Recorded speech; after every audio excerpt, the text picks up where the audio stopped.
La journée d'aujourd'hui s'annonçait fantastique. C'était la journée idéale pour prendre une douche chaude, faire une longue course sur la plage et regarder le football universitaire à la télévision. Le match du matin était contre San Diego State, et celui de l'après-midi contre l'USC. J'ai mis mes chaussures de course, je suis sorti par la porte arrière de ma maison et j'ai tourné à gauche. Après avoir parcouru 8 km, j'ai fait demi-tour pour rentrer chez moi. Au 8e kilomètre, j'avais complètement oublié la dernière semaine de travail et la course m'a permis de me changer les idées. J'ai adoré la Jolla à cette époque de l'année. Je cours sur la plage en short alors que la moitié du pays est couverte de neige. Après avoir pris une brève douche, j'ai enfilé un polo, un gant et des topsiders et je me suis rendu chez Tequila Joe. Il y avait déjà un touchdown à San Diego State quand je suis arrivé à Tequila Joe's. C'était un site agréable pour moi. C'était un endroit agréable pour moi. Il y avait une bonne cuisine, 4 grandes télévisions avec des jeux différents, et un personnel courtois, et pas trop fatigant pour les yeux. Ma préférée était Margot. Elle était petite, mignonne et souriait toujours à ce vieil homme. Son âge était bien trop jeune, et je n'avais pas l'intention de sortir avec elle. Cependant, un simple sourire égayait mon week-end. J'ai regardé le football ici de nombreux samedis et même quelques dimanches. Grâce à d'excellents mouvements de balle et à des buts, San Diego State dominait la partie. De plus, la défense tenait bon. Je venais de passer ma 2e commande de bière et mon déjeuner de salade de poulet était de l'histoire ancienne. Lorsqu'il est arrivé, San Diego State était sur le point de remporter une nouvelle victoire. Il m'a remarqué, mais je ne l'ai pas vu. Il est venu directement à ma table. J'ai été surprise de le voir lorsqu'il est arrivé à ma table. Puis il a prononcé les mots que j'espérais ne jamais entendre. Bonjour mon père. Ces mots m'ont fait sursauter. Entendre ces mêmes mots me rendait très heureux, mais c'était il y a longtemps. Aujourd'hui, ces mots me font mal. J'ai regardé le garçon. Bon sang, ce n'était plus un garçon. Il a maintenant plus de 21 ans. Je ne l'avais pas vu depuis très longtemps, 5 ans. Quand je suis parti, Robert avait 16 ans et commençait tout juste à se raser. Il s'était un peu développé. Il était devenu un adulte plus musclé. Maintenant, c'était un jeune homme. Bonjour Robert, dis-je. Explique-moi pourquoi, a-t-il grogné. J'avais répété ma réponse des centaines de fois en regardant des centaines de couchers de soleil, mais j'étais soudain incapable de me rappeler ce que je dirais au cas où nous nous rencontrerions. Je me suis tourné vers Robert. Ses yeux étaient remplis de colère. Il se tenait debout, les poings serrés, les jointures blanches. Je suis resté assis car je savais que si je me levais, il me frapperait probablement. J'étais vraiment désolé pour ce garçon. Je voulais éviter de lui faire du mal. Bon sang, je lui avais déjà fait assez de mal. Les 5 dernières années ont dû être éprouvantes pour lui et ses frères. Je vous ai dit la vérité, la seule chose qui me venait à l'esprit, je ne suis pas ton père. Quoi, a-t-il demandé. Je suppose que tu me demandes pourquoi je t'ai quitté, toi, tes frères et ta mère, il y a 5 ans. C'est parce que je ne suis pas ton père. Il était décontenancé, perplexe, et ses poings se desserrèrent en conséquence. Il avait l'air confus, et je pouvais voir que la phrase était complètement décalée pour lui. Les pièces manquantes s'assemblaient. Je me suis levé et je l'ai aidé à s'asseoir sur la chaise. Je voyais son monde s'effondrer à la façon dont il me regardait, comme le mien l'avait fait 5 ans plus tôt. J'ai passé un coup de fil à Margot et commandé quelques bières. J'avais l'habitude d'avoir des fantasmes à ce sujet. Boire une bière avec mon fils, mais pas exactement comme je l'avais imaginé. Tout ce qu'il a pu dire, c'est « comment ». Quoi. J'ai commencé après l'avoir regardé sérieusement. Je vais commencer par le début. C'est le premier jour du lycée que ta mère et moi nous sommes rencontrés. C'était au cours de la 2e heure du laboratoire de sciences. Elle venait de déménager de l'Oklahoma à Denver et était nouvelle dans l'école. Elle était la dernière personne à entrer dans le laboratoire et la seule place libre était à côté de moi. Personne ne voulait s'asseoir à côté de moi parce que j'avais la réputation d'être l'un des enfants intelligents. Les enfants ne fréquentent jamais les enfants intelligents et ne veulent jamais s'asseoir à côté d'eux. Sandy, la nouvelle, s'est retrouvée à côté de moi. Je n'aurais pas pu être plus heureux. C'était la plus belle fille que j'ai jamais vue. Elle était blonde et grande. Ces 2 qualités étaient mes préférées. Malgré son petit gabarit, elle avait une belle silhouette dans son pull. Elle m'a offert un sourire qui a fait battre mon cœur.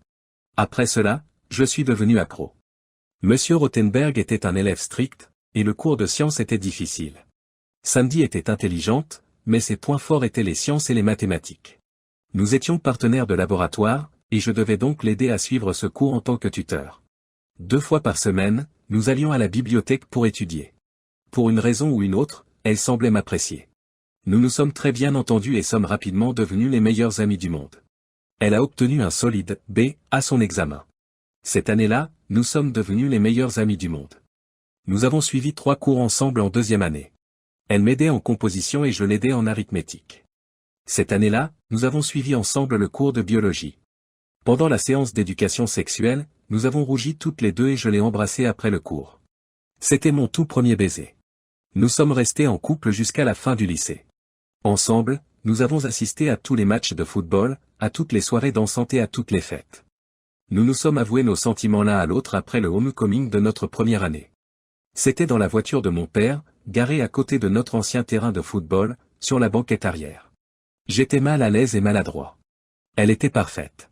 Je ne me suis jamais autant amusé qu'à ce moment-là. J'ai cru que j'étais passé et que j'étais entré au paradis. Nous avons rencontré un problème en dernière année. J'ai été accepté au MIT de Boston. Nous avons travaillé dur pour qu'elle soit acceptée au Boston College, car nous ne voulions pas être séparés. Nous avons fêté notre diplôme de fin d'études secondaires et passé un été extraordinaire ensemble. Cet automne-là, nous avons fait nos valises et déménagé à Boston. Nous avons loué un appartement modeste à proximité de son établissement d'enseignement, et je me suis rendu à Cambridge pour mes cours. Pour mes frais de scolarité, j'ai reçu une bourse, et pour ceux de Sandy, nous avons obtenu des prêts scolaires. Nos parents nous ont aidés à payer la nourriture et le loyer. Nous étions heureux, amoureux et jeunes. C'était dur à l'école. Tous les soirs et la plupart des week-ends, je devais étudier. On attendait beaucoup de moi et je voulais exceller dans ma classe. La charge de travail et le niveau de dévouement de Sandy étaient différents. Elle était venue pour être avec moi, pour obtenir son diplôme et pour s'amuser. Nous étions amoureux et nous avons profité de chaque occasion d'être ensemble. C'est dans cet environnement que les dispositions sociales de votre mère sont apparues. Sandy a formé un cercle très fermé de connaissances masculines et féminines. Je n'y ai pas pensé sur le moment. Elle aimait être au centre de l'attention de ses amis lorsqu'ils étaient présents. Elle était toujours aimable avec tout le monde. Nous roulions vers l'est chaque automne et passions l'été à la maison. 4 années se sont écoulées rapidement. Sandy a obtenu une licence d'histoire, tandis que j'ai obtenu mon diplôme d'ingénieur en aéronautique. Nos parents ont organisé une fantastique fête de bienvenue à notre retour à Denver. Tous nos amis étaient là. Je me suis mis à genoux et j'ai demandé ta mère en mariage. Même si tout le monde savait que nous allions nous marier, c'était l'occasion officielle. Elle a dit « oui » en pleurant. Nous avons fait la fête toute la nuit après la célébration. Sandy était parfois pleine d'énergie. Telle était la situation. Aucun jeune n'a envie d'entendre des détails sur la vie privée de sa mère, alors j'ai évité d'en parler. Le lendemain, j'étais à peine capable de bouger. J'ai postulé à quelques emplois avant d'obtenir mon diplôme et j'ai discuté avec quelques employeurs lors de salons de l'emploi. Mon diplôme en poche, je suis parti à la recherche d'une carrière légitime. Après mes entretiens, on m'a dit que j'étais recherché par quelques entreprises. Cependant, cela aurait signifié pour nous un déménagement. Sandy et moi avions l'intention de rester dans la région de Denver. Elle souhaitait rester près de sa famille et de ses amis. Telluride Technologies, dans son unité de conception d'avions, m'a fait une offre que j'ai acceptée. Au début, j'étais au bas de l'échelle, mais j'ai vite compris la procédure et j'ai été promu chef d'équipe. Nous exécutions une partie de leur travail de conception dans le cadre d'un contrat avec Boeing. Mon diplôme du MIT m'a été très utile car nous travaillions sur plusieurs projets de pointe. Sandy était spécialiste de la facturation médicale pour une compagnie d'assurance. Elle trouvait le travail facile, mais cela ne la dérangeait pas. Elle était plutôt préoccupée par l'organisation de son mariage. Elle s'occupait avec ses collègues et ses amis. Les mois ont filé et l'instant d'après, nous étions devant l'autel. Nous nous sommes mariés lors d'une belle cérémonie dans le jardin de ta grand-mère. Toutes nos familles, tes grands-parents et tous nos collègues étaient présents. C'était un jour merveilleux. Je garde encore des souvenirs de cette journée. Tu as vu les photos. Je pensais qu'elle était la meilleure chose qui me soit arrivée. Pour un diplômé du MIT, je n'avais aucune idée de ce qui m'attendait. Nous avons pris un petit appartement et nous nous sommes installés. Robert a tout compris. Bien qu'il ait sans aucun doute déjà entendu ces histoires, il est maintenant très attentif. Il cherchait quelques pièces manquantes pour compléter son propre puzzle. J'ai continué, au travail, je me faisais remarquer. Un jour, le patron m'a convoqué dans son bureau et m'a demandé si je voulais changer d'unité. Il y avait 2 autres hommes avec nous. J'ai trouvé étrange que mon patron ne nous ait jamais présentés. Plus tard, j'ai appris qu'ils venaient du gouvernement. Ils étaient très haut placés dans l'armée de l'air. J'ai posé quelques questions sur ce sur quoi nous allions travailler, mais il s'est contenté d'éluder les questions. Il ne m'a pas donné la moindre idée de ce que serait l'avenir, mais il m'a simplement dit que cela me plairait et qu'il y aurait une augmentation. J'ai dit oui. J'ai rempli un tas de formulaires de la part des deux hommes. Je suis rentré chez moi et j'ai dit à Sandy que je venais d'être promu. Le lundi suivant, je me suis présenté au travail et on m'a donné un rapport de vol sur un projet appelé AvBlue. Je devais commencer à travailler sur de nouvelles technologies pour l'armée de l'air. Techniquement, les mots que nous avons utilisés étaient que nous travaillions sur la réduction des signatures radar transversales tout en augmentant les capacités de combat. Aujourd'hui, nous appelons ce travail la furtivité. Il s'agissait d'un travail très secret. C'était amusant, mais Sandy et moi en avons souffert. Sandy me soutenait et nous étions proches, passant du temps ensemble dès que nous le pouvions. Mais certains soirs, je devais travailler tard et elle devait se divertir. Elle avait un groupe d'amis au travail et s'arrêtait sur le chemin du retour pour boire quelques verres. Je ne m'inquiétais pas. J'avais rencontré la plupart de ses collègues et ils étaient pour la plupart sympathiques. Lorsque je suis arrivé à la maison, elle m'attendait. Avec le recul, j'aurais probablement dû être plus attentif. 3 mois après le début de mon nouvel emploi, Sandy m'a appelé au travail et m'a annoncé qu'elle était enceinte. J'étais fou de joie. J'allais être père. J'ai appelé ma mère, ma sœur et toutes les personnes auxquelles je pouvais penser. Je suis rentré directement à la maison et nous avons de nouveau fêté l'événement. Nous sommes restés éveillés tard dans la nuit et avons tout planifié, jusqu'à l'université de notre bébé. Dans les mois qui ont suivi, nous avons peint une pièce pour la chambre d'enfant et nous nous sommes préparés à accueillir notre famille. Quelques mois plus tard, tu es arrivé. J'étais dans la salle d'accouchement et je t'ai regardé venir au monde. Je pense que ce fut le plus beau jour de ma vie. Tu étais magnifique. 2 bras, 2 jambes, un beau visage et un grand cri. Robert s'est contenté d'être attentif. Je me suis tourné vers Margot et j'ai croisé son regard. Elle n'était pas loin. Était-elle attentive? Cela avait-il vraiment de l'importance? Elle portait 2 boissons supplémentaires. Nous avons discuté des noms. Je devrais dire, j'ai parlé de noms. Je voulais te donner le nom de mon père, Édouard, ou de mon grand-père, Peter. Mais Sandy n'a rien voulu savoir. Elle t'a appelé Robert et c'est tout. J'étais simplement heureux d'avoir un fils et je ne m'en souciais guère. C'est donc Robert qui a été choisi. Avec une nouvelle bouche à nourrir, j'ai senti que je devais travailler encore plus dur. Je voulais subvenir à tes besoins et à ceux de notre famille. Je trouvais encore du temps pour Sandy, mais elle était toujours fatiguée. J'aidais à changer les couches et je m'occupais à mon tour des tétés après minuit, mais les choses étaient tendues. Sandy est restée à la maison pendant quelques mois, mais je voyais bien que cela l'épuisait. Elle avait besoin de la compagnie d'un adulte et je l'ai encouragée à retourner travailler. Ma mère pouvait faire du babysitting. Sandy était beaucoup plus heureuse après cela. Sandy a travaillé dur pour se remettre en forme. Après ta naissance, elle a marché et fait de l'aérobic presque tous les jours. Au bout de 6 semaines, elle était en pleine forme. Nous avons rapidement pris nos habitudes. Travail, repas et sommeil. Nous avons renoué avec notre intimité aussi souvent que tu le permettais. Sandy a même pu sortir quelques soirs avec ses collègues pendant que je restais à la maison. Ce n'est que 6 mois plus tard que Sandy m'a annoncé qu'elle était à nouveau enceinte. Nous avons rapidement décidé que notre petit appartement était trop petit et nous avons commencé à chercher une maison. Nous avions économisé pour le versement d'un acompte et nous avons rapidement trouvé une maison en banlieue. C'était une belle maison avec un grand jardin. Nous avons emménagé et 1 mois plus tard, nous étions de retour dans la salle d'accouchement. Ton frère est arrivé en poussant des cris et des coups de pied. Encore une fois, je voulais l'appeler Édouard ou Peter, mais ta mère l'a appelé Randy. J'ai cédé et Randy est entré dans notre famille. Je pensais que nous étions heureux. Je n'avais pas la moindre idée que quelque chose n'allait pas. Avec 2 garçons en couche, je pensais que le stress était normal. Après la naissance de Randy, nous avons décidé que Sandy ne pourrait pas reprendre le travail. Elle est restée en contact avec tous ses amis de travail et sortait encore avec ses amis de temps en temps. 1 an plus tard, Sandy était à nouveau enceinte. 9 mois plus tard, Tim est arrivé. 1 an plus tard, Michael est arrivé.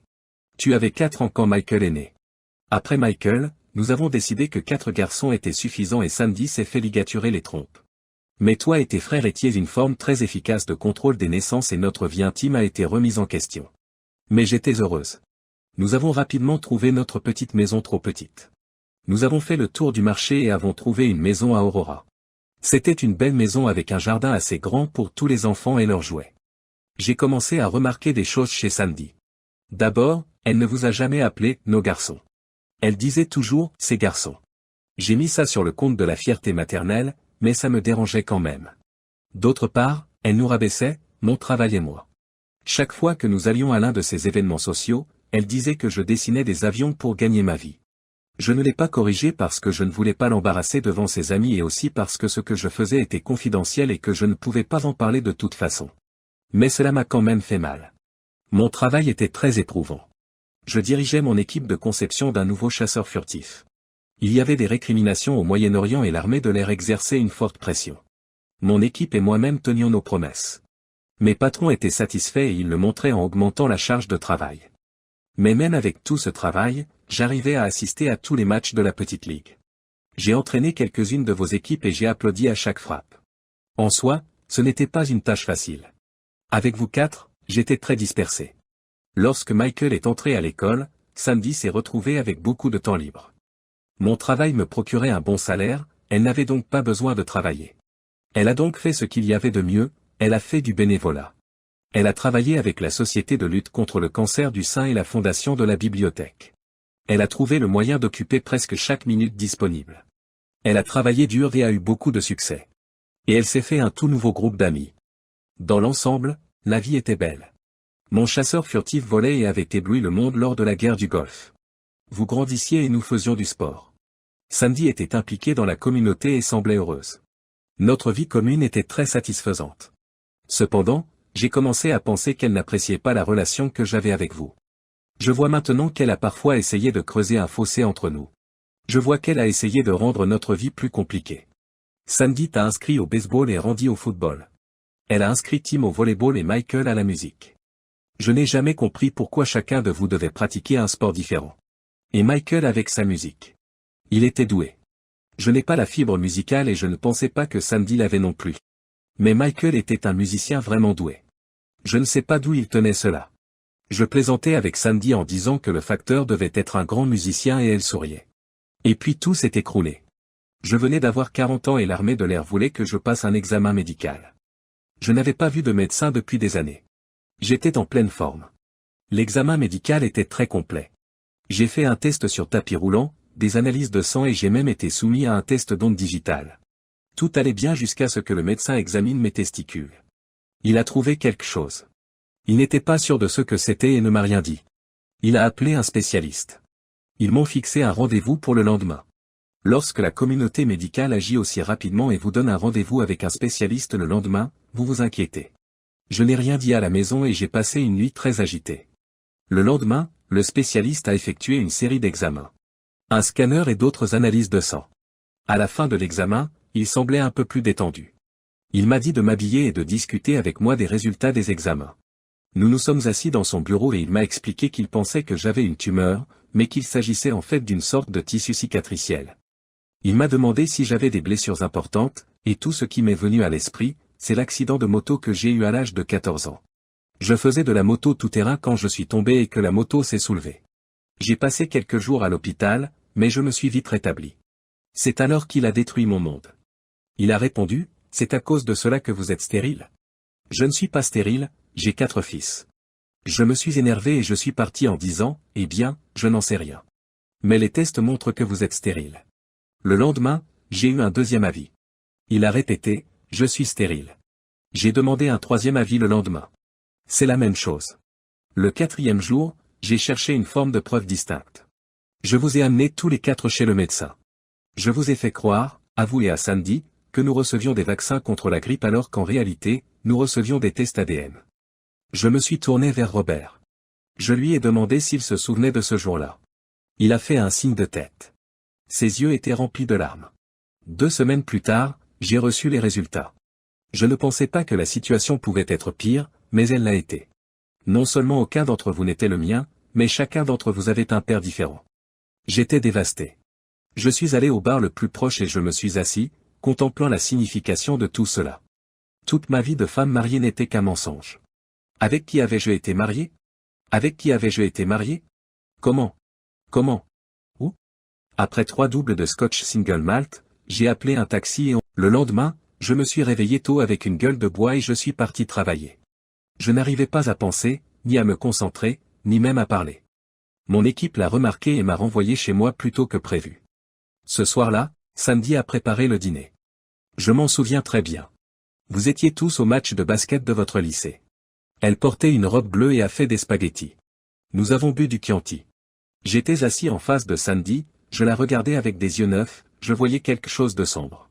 Elle m'a demandé ce qui n'allait pas. Je n'ai pas pu répondre. J'ai couru à la salle de bain et j'ai vomi. J'ai été malade jusqu'à ce qu'il ne reste plus rien. Puis j'ai vomi du sang. Dans ces toilettes, j'ai vu ma vie et mon avenir. Sandy a demandé si elle devait appeler un médecin. J'ai répondu, non, laissez-moi tranquille. Elle était inquiète. Maintenant, elle était inquiète. J'ai encore vomi. Sandy m'a conduit au lit d'appoint et m'a allongé. J'ai pleuré toute la nuit. Il faisait encore nuit quand je me suis levé. Je ne savais pas ce que j'allais faire, mais je savais que je ne pouvais pas continuer comme ça.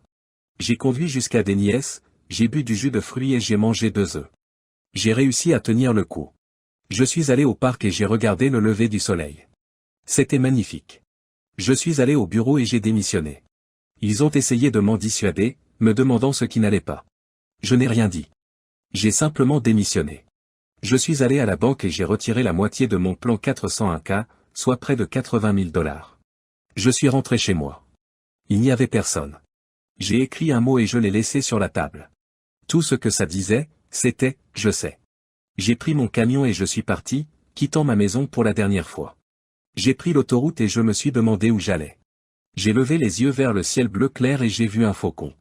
Il volait vers l'est, alors j'ai tourné vers l'est.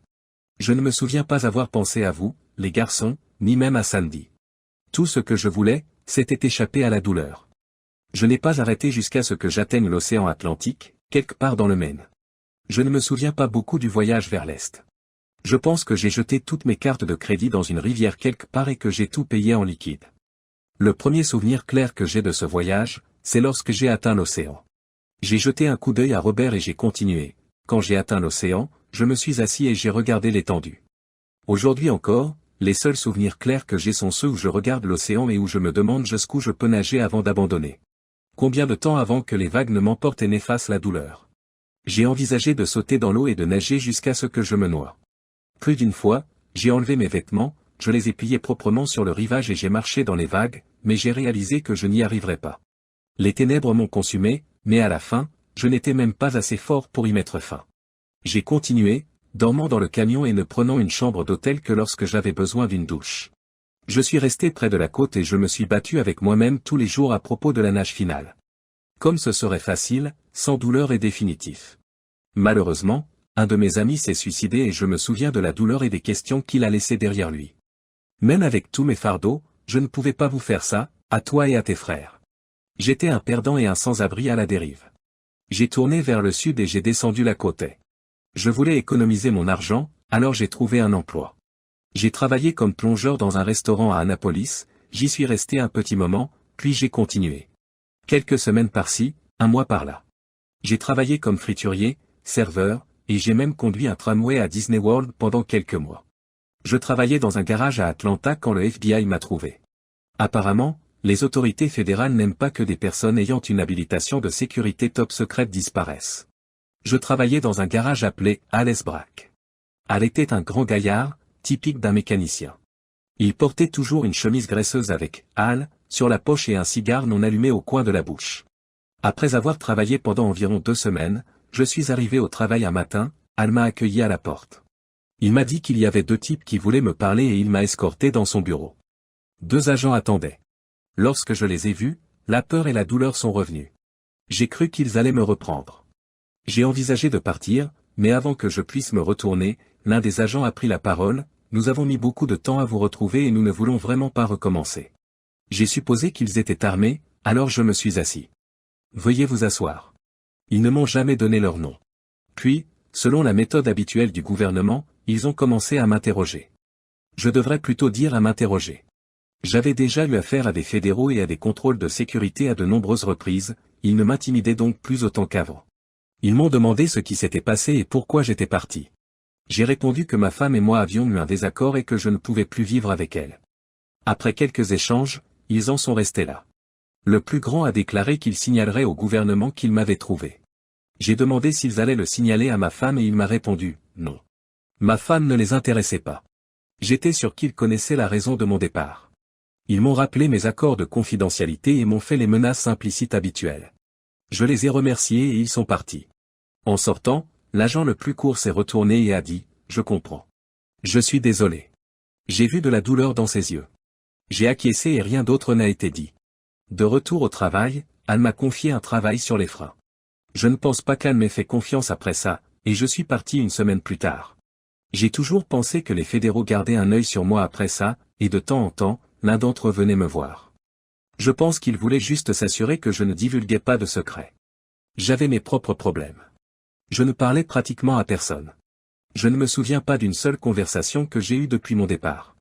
Parler à quelqu'un ou lui transmettre ses secrets était loin d'être envisageable. J'étais abîmé. Je pense que les gens l'ont vu et m'ont laissé tranquille. J'ai passé environ un an sur la côte est avant de partir vers l'ouest. La Nouvelle-Orléans, Houston, Kansas City, Phoenix, puis l'océan Pacifique. J'ai travaillé un peu. J'ai réfléchi. J'ai beaucoup pleuré.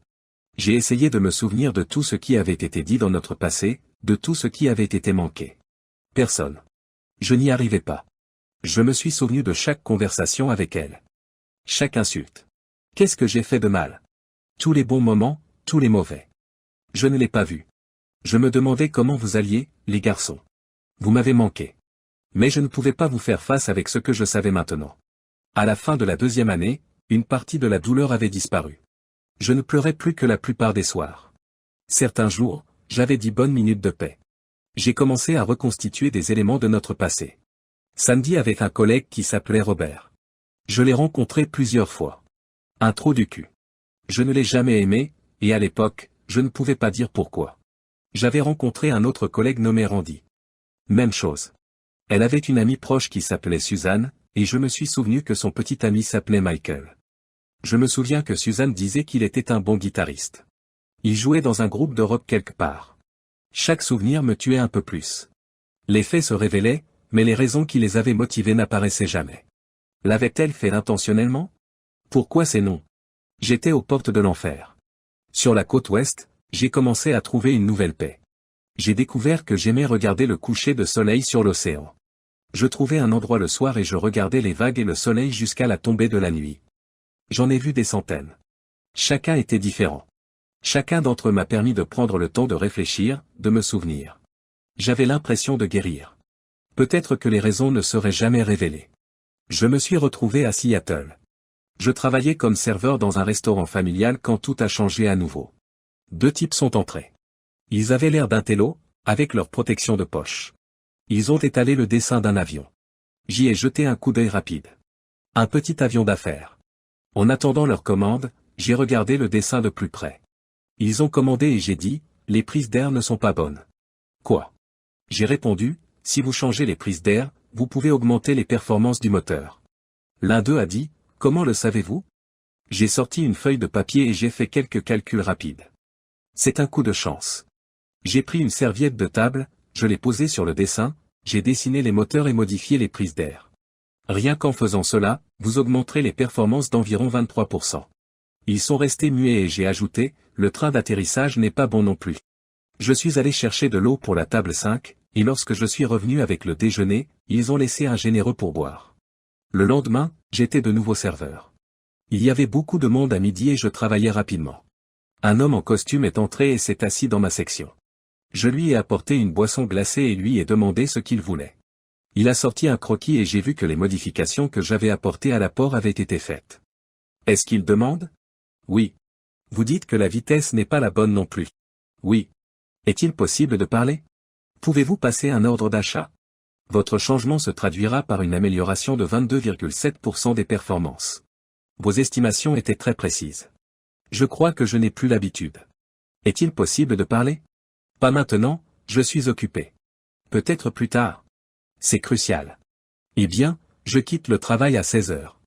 À 4 heures, il se tenait près de la porte. Lorsqu'il s'est présenté sous le nom de Brad Lansky et qu'il s'est enquis de mes antécédents, je l'ai informé que j'avais déjà travaillé brièvement sur des avions. Je n'ai rien dit de plus, mais il semblait en vouloir davantage. Nous avons parlé du train d'atterrissage. Puis il m'a tout expliqué. Il travaillait sur un nouveau jet d'affaires avec quelques partenaires. Une fois l'avion terminé, ils avaient de l'argent et des commandes importantes. Le jet pourrait être rentable si je modifiais les prises d'air. Ils étaient intéressés par d'autres de mes offres. Je lui ai dit qu'il fallait que j'y réfléchisse. Je n'étais pas sûr d'être prêt à reprendre ma vie. J'y ai beaucoup réfléchi pendant plus d'une semaine. Devait-il y avoir un retour en arrière? Y avait-il un problème? L'angoisse était-elle encore présente pour moi? À pire, je me suis assise et j'ai observé les bateaux qui allaient et venaient. J'ai regardé le coucher de soleil au-dessus du Sound. J'ai décidé de l'appeler. Brad est venu me chercher au restaurant le lendemain et nous avons été conduits à l'aéroport en limousine. Nous sommes montés à bord d'un avion Citation qui s'est envolé pour San Diego 1 heure plus tard. Pendant que j'étais en vol, j'ai revu quelques dessins de leur avion d'affaires et j'ai fait quelques recommandations supplémentaires. Brad a pris beaucoup de notes. Je lui ai parlé de mon expérience dans la conception d'avions. Ma vie conjugale n'a jamais été abordée. Nous avons rencontré quelques avocats à San Diego, rédigé un document, et l'instant d'après, j'étais associé. Certaines de mes suggestions ont été soumises à l'Office des brevets pour enregistrement, tandis que d'autres ont été intégrées à l'avion. Au bout d'un mois, nous étions tous prêts à travailler d'arrache-pied à la finition de l'avion. Pour rester dans le coup, j'ai dû déménager à San Diego. Une fois, les autorités fédérales sont venues discuter avec moi. Ces deux hommes, ainsi qu'un ingénieur de l'armée de l'air avec lequel j'avais déjà travaillé, se trouvaient à Atlanta. Ils ont examiné l'accord de confidentialité et ce que je faisais. Ils étaient mécontents, mais rien ne m'arrêtait. Notre travail se déroulait bien lorsque nous avons reçu un appel d'Airbus. Ils souhaitaient utiliser mes concepts pour leurs prochains avions de ligne. Boeing a ensuite appelé. Après avoir obtenu des licences de système, les revenus ont commencé à arriver. Nous recevions d'énormes redevances pour chaque avion produit. Au bout d'un an, j'ai pu acheter une maison en bord de mer, ce qui me permet d'admirer chaque jour le coucher de soleil depuis ma véranda. J'ai découvert que ce dont j'avais besoin pour reprendre ma vie en main, c'était de retourner au travail, de faire ce que j'aime et de me sentir utile. Cela fait maintenant près de 2 ans que je suis ici. Nous avons fait de l'entreprise une entité réputée. Quelque chose de valable. J'ai la tête dans le guidon. Au cours des 5 dernières années, je n'ai été en compagnie de personne. C'est avec ce discours que j'ai parlé le plus longtemps en 5 ans. Je me suis senti vraiment isolé. En regardant autour de moi, je me suis rendu compte qu'il faisait nuit, que le soleil s'était couché et que le bar des sports était assez calme, avec seulement quelques retardataires. Margot m'a aperçu, puis a précipitamment détourné le regard, les yeux pleins de larmes. Le visage de Robert révélait une tristesse qui n'avait rien à voir avec son âge. « Qu'est-ce qu'on fait maintenant ?» demandai-je. Les larmes coulent à nouveau. « Je ne sais pas. Tes frères et sœurs ou ta mère savent-ils que tu m'as trouvé? Ils n'avaient aucune idée que j'essayais de te trouver.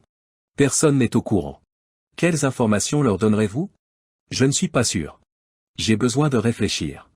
À 800 mètres à l'ouest d'ici, il y a un endroit fantastique avec vue sur l'océan. Cela fait longtemps que j'y réfléchis et que j'y observe les vagues. » Robert se leva pour partir.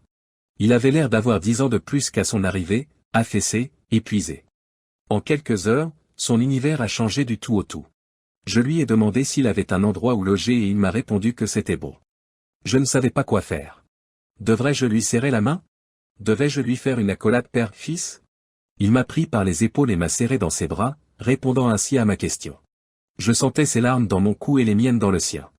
J'étais trop faible pour rester et les aider, alors j'ai pleuré pendant de nombreuses nuits, en espérant qu'il me pardonne, mais je ne pense pas que ce sera le cas un jour. Sandy est devenue une histoire floue que je me bats chaque jour pour garder enfouie. Mais les garçons, c'était une autre histoire. Je sais que je n'étais pas leur père, mais je les ai quand même laissés tomber.